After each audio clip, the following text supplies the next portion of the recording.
அடுத்து நான் இந்த ஃபீல்டில் எப்படி என்ட்ரானேன்னு கேட்டிங்கன்னா,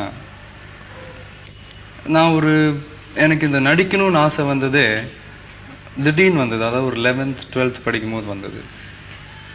ஏன்னா நான் படிப்பில் ரொம்ப ஆவரேஜ், வீக்கு. ஸோ படிச்சுட்டு என்ன பண்ண போகிறேன்னு எனக்கே தெரியல. அதனால் ஏன் நடிக்கக்கூடாது அப்படின்ற ஒரு ஆசை வந்தது. அப்போ என்னோட 12th முடிச்சுட்டு என்னோட ஃபர்ஸ்ட் இயர் டைமில் எங்கள் அம்மா அப்பா கிட்ட நான் சொன்னேன், இந்த மாதிரி நான் நடிக்கணும்ப்பா. அவங்க 2 பேருக்கும் இஷ்டம் இல்லை. இது ரொம்ப பயங்கரமான ஃபீல்டாக வர்றது ரொம்ப கஷ்டம் அப்படி இப்படின்னு சொன்னாங்க. நான் ரொம்ப பிடிவாதமாக இருந்தேன் நடிக்கணும் அப்படின்ட்டு.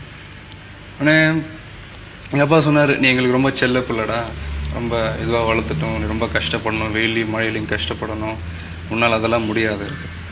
இல்லைப்பா, நீங்கள் எனக்கு ஒரே ஒரு சான்ஸ் கொடுத்து பாருங்கள், நான் பண்ணுறேன் அப்படின்னு. அதுக்கப்புறம் அவங்க ஒத்துக்கிட்டு ஒரு 6-7 months இந்த சினிமாவுக்கு தேவையான ஃபைட்ஸ், டான்ஸ் எல்லாம் கற்றுக் கொடுத்து அப்புறமா நாளைய தீர்ப்புன்ற படத்தில் என்னை அறிமுகப்படுத்தினேன். அந்த படம் அதாவது வியாபார ரீதியில் ஒரு பெரிய அளவில் போலனா கூட அந்த படத்து மூலியமாக எனக்கு நிறையா ரசிகர்கள் கிடைச்சாங்க. எங்கள் அப்பா அம்மாவோட ஆசை, அதாவது என்னை டாக்டர் ஆக்கி பார்க்கணுன்னு அவங்களுக்கு ஒரு ஆசை.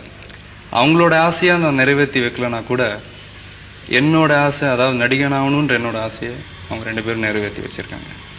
உங்கள் முதல் படம் நாளைய தீர்ப்புன்னு சொன்னீங்க, அதில் நீங்கள் என்ன கேரக்டர் பண்ணியிருக்கீங்க?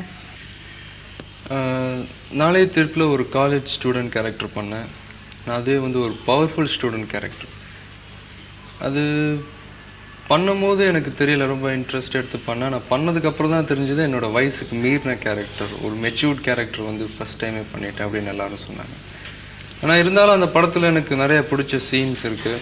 பிடிச்ச சாங் ஒன்று உடலும் உயிரும்னு ஒரு சாங், ஒரு டுவேட் சாங் எனக்கு ரொம்ப பிடிக்கும். அடுத்த ஒரு சீனுன்னு சொன்னால், எனக்கும் ராதா ரவி சாருக்கும் ஒரு சீன் இருக்கு. அதாவது அவர் எங்கள் அம்மாவை அரைஞ்சிடுவார். அப்போ நான் சொல்லுவேன், 5 வயசாக இருக்கும் போது எங்கள் அம்மாவை அடிச்சிருக்கீங்க, பார்த்து அழுதுகிட்டு இருந்தேன். 10 வயசாக இருக்கும் போது அடிச்சிருக்கீங்க, பார்த்து பொறுத்துக்கிட்டு இருந்திருக்கேன். இப்போ எனக்கு வயசு 18. இப்போ நீங்கள் அடிச்சிங்கன்னா திரும்பி அடி விழும் அப்படின்னு ஒரு டைலாக் பேசிட்டு அப்படி ஒரு மூவ் கொடுத்துட்டு திருப்பி கூட்டி கழிச்சு பாருங்க, கணக்கெலாம் சரியாக வரும் அப்படின்னு சொல்லி. அந்த டைமில் அண்ணாமலைன்னு ஒரு படம்